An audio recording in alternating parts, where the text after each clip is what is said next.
Hi. Okay, so it's really late at night, but I wanted a midnight snack, and I thought to myself, I have to post something. So I'm going to post something about laundry to start. Because I did my laundry, and this is what came out. A white and a black, but no pair. And so I wondered where they went. Why is it that laundry does that? I don't know. But they're great mysteries in life. In fact, great mysteries like time. I got myself into a discussion about time. Now, granted, I was pretty tired when I had the discussion, but I'm always tired, so it goes without saying. But here's how it went. See, I'll argue, in my head at least, that time is a function of man. Man created it. The wristwatch, the minute, the hour, which is truly just based on lunar cycles and the cycle of the Earth. So time is basically based on cycles of events. Now, did we invent time? Well, it could be argued that we didn't invent time, and that time just has always been there, because it's a sequence of events. But then I got to sitting and thinking and lying and almost sleeping, and then it occurred to me that perhaps it's not sequence of events. Time needs events to exist. Time cannot exist unto itself. So where did time start? Was there ever a day that didn't have a yesterday?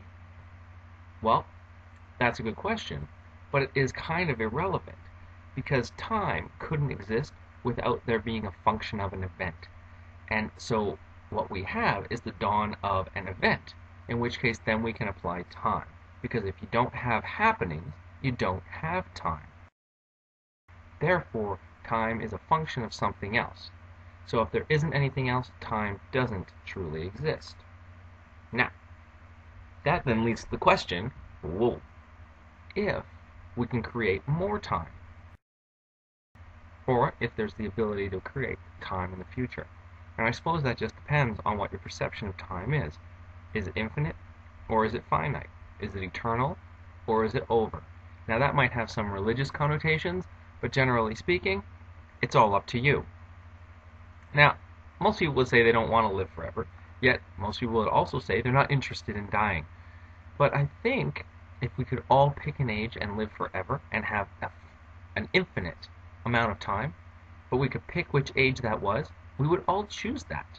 Nobody wants to die, and nobody wants to go on living forever as an old person, because you just stop to function, stop functioning well.